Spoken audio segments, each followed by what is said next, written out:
Heute Sozialismus. Das ist ein Sozialismus. Und wie geht der? Von rechts nach links. Nee, Quatsch. Erkläre ich euch. Gebaut wurde der Sozialismus von zwei Onkels mit langen Bärten.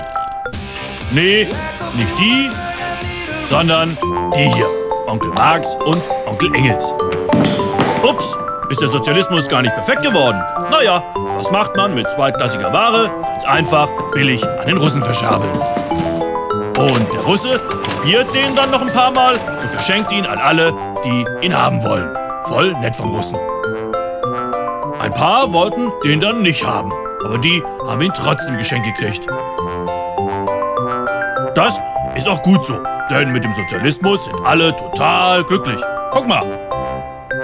Da kann man vor Freude in die Luft springen, sich beim Sport von der Partei unter die Arme greifen lassen oder einfach mal mit dem netten Volkspolizisten Cha-Cha-Cha tanzen. Toll. Aber dann kam der böse Kapitalismus und hat den Sozialismus vergiftet. Mit Bananen. Voll gemein. War der Sozialismus nämlich allergisch gegen und ist voll krank und pickelig geworden.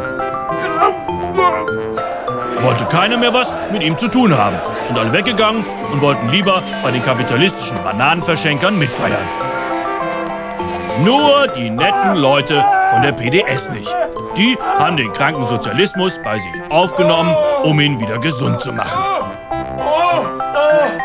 Bis auf den da. Der hat gesagt, lohnt sich eh nicht mehr, gehe ich lieber auf Elefantensafari.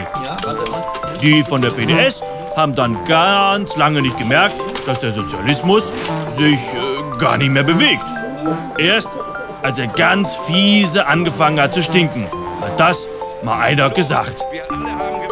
Sagt die Tante Wagenknecht, ach was, der wird schon wieder. War sie aber die Einzige. Die anderen hatten die Nase voll vom stinkenden Sozialismus und haben ihn heimlich aus dem Fenster geworfen.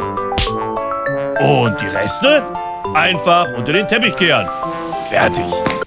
Und nächste Woche neuer Vorstandsbeschluss. PDS wird Spaßpartei. Tschüss, bis zum nächsten Mal. Euer